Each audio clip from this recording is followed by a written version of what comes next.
ஸ்ரீபெரும்புதூரை அடுத்த தண்டலத்தில் தனியார் நிறுவன பேருந்து மீது லாரி மோதியதில் 10 பேர் காயமடைந்தனர்.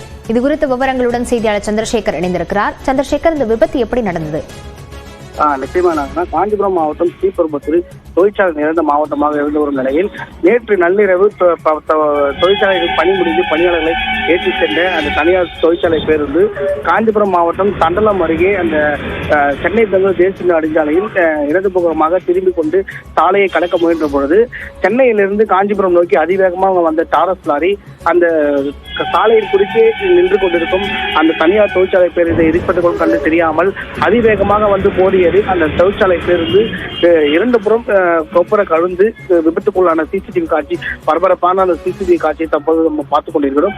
இந்த நள்ளிரவு நடைபெற்ற இந்த விபத்தின் குறித்து தற்போது ஸ்ரீபெரும்புதூர் போலீசார் வழக்கு பதிவு செய்து அந்த விபத்தில் சிக்கிய அந்த 9 தொழிற்சாலை ஊழியர்களை ஸ்ரீபெரும்புதூர் அரசு மருத்துவமனைக்கு அனுப்பி வைக்கப்பட்டு மேலும் அந்த டாரஸ் லாரி ஓட்டுநரை ஜேசிபி இயந்திரம் மூலம் அந்த ஓட்டுநரை பத்திரமாக மீட்டு தற்போது ஸ்ரீபெரும்புதூர் அரசு மருத்துவமனை அனுமதி தற்போது சிகிச்சை மேற்கொள்ளப்பட்டு வருகிறது. இந்த விபத்து குறித்து ஏற்கனவே ஸ்ரீபெரும்புதூர் போலீசார் வழக்கு பதிவு செய்து வந்தாலும் அந்த பாதிக்கப்பட்டவர்களை தற்போது மருத்துவமனை சிகிச்சை பெற்று வருகின்றனர். லாவண்யா,